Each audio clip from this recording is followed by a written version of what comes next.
ชาวพี่น้องเด้อ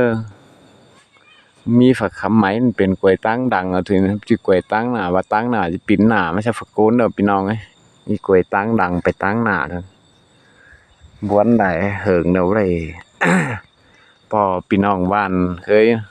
ตกคนอ่อนๆแฮงเดือให้พี่น้องเอ้ยใครก็สิตู้ขอทั้ง2เสียงเด้อพี่น้องเด้ออันนี้นาดาอายเจอเดียวน้ออาย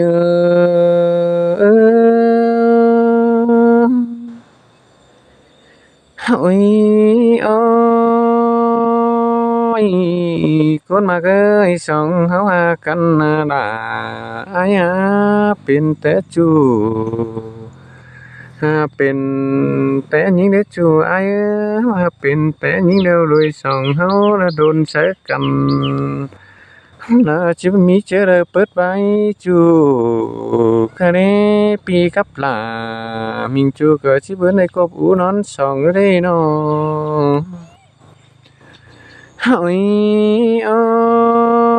ยคนมากะคนมากเอ้ยเสียตอน้องแป้งอายมึงเด้อได้เจอปันได้จู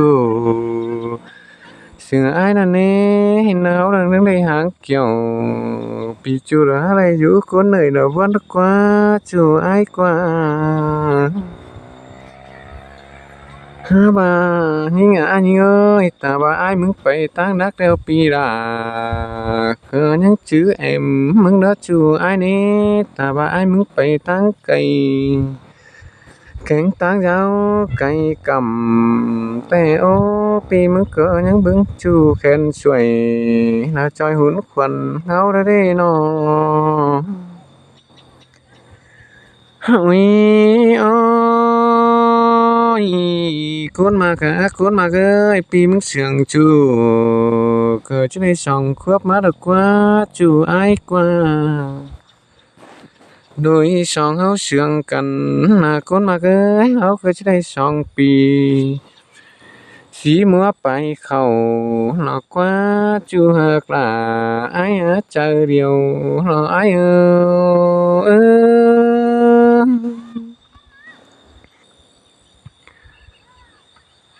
โอ้ยอ้อ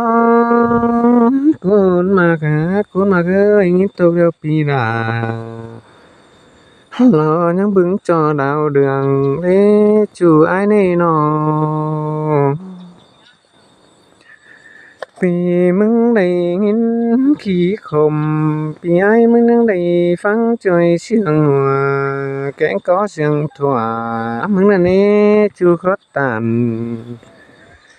เมื่อเจ้าปีดาอายก็บ่จื้อดงลืมกันเด้อจูหักลาอายเจอเดียวรออาย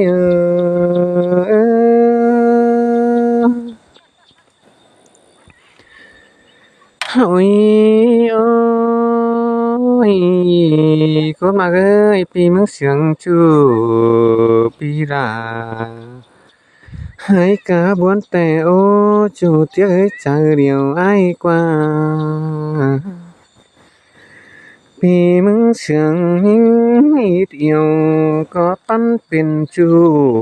นั่นน่ะคนมากเอ้ยปีมึงก็บ่ลืมเชื่อลา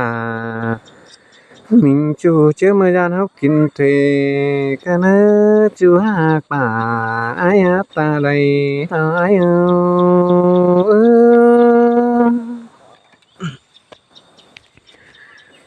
โอ้ยโอ้ยคนมากเอ้ยยานคำว่าชื่นเด้อปีมึงเห็นน้องดา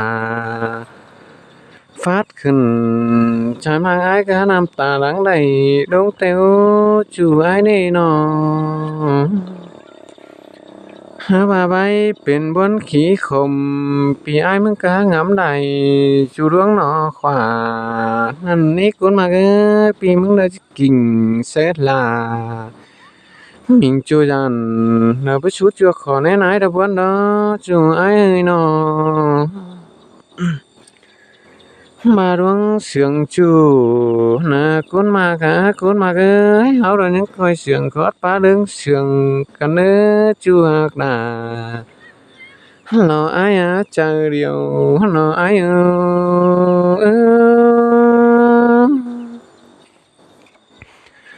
โอ้ยโอ้ยคนมาเอ้ยมึงเสียงอ้ายเดียวนาดาหายปีมึงเด้อบ่มือญี่ปุ่นนี่อ้ายนะน้องน้องไปง่ายมึงเสียงอ้ายปีมึงก็บ่มือปันจานชื่นเจียมเจ้านั่นเด้ปีมึงเด้อบ่แปะจูเก่าตานมือเจ้าอยู่กำแห่งเมืองไกลมึงนั่นเด้จูหากลาน้ออ้ายใจเดียวน้ออ้ายเอ้อ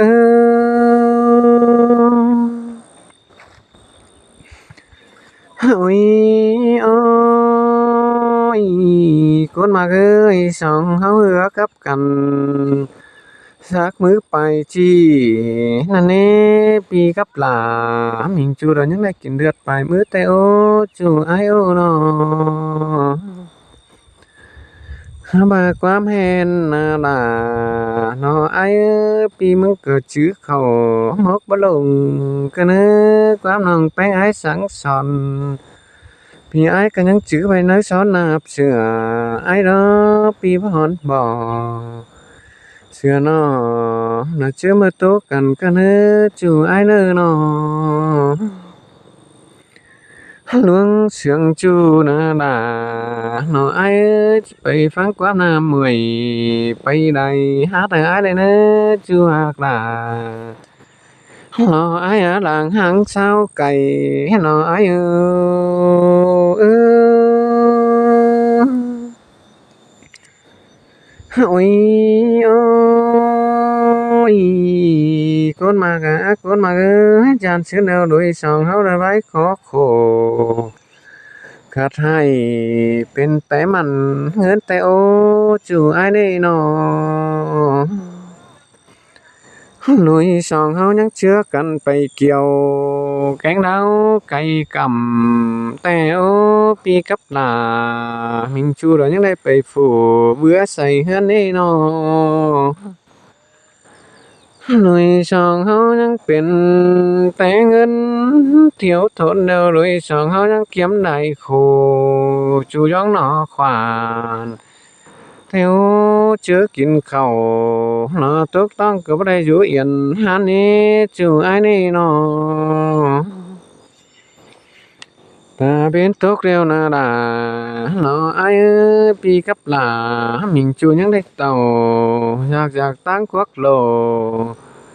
ไฟกำเฟืองนั้นกำแหงเมืองเกี่ยวงำมาเด้ยโกนเฮาเราบ่มีเจอได้สางบางแป้หมูเฟืองปุ่นเจ้าเนาะบ่เด้จูอ้ายนี่น้อ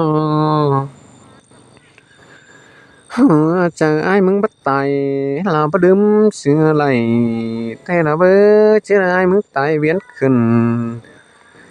ลาเมืองฟ้าปีลา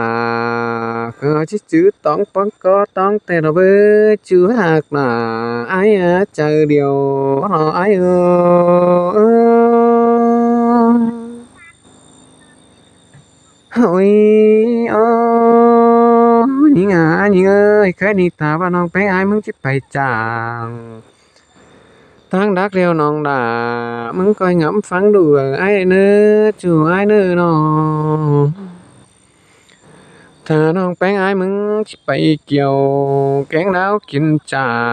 กแต่โอ้ว่าบ่ได้จอบจอเดียวน้องดา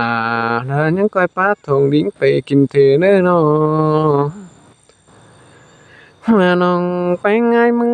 ฟังความจูจังป้าบ้านตอแหยเก่ากว่า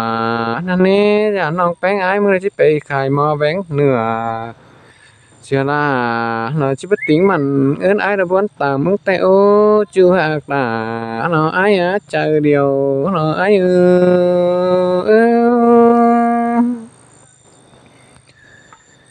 โอ้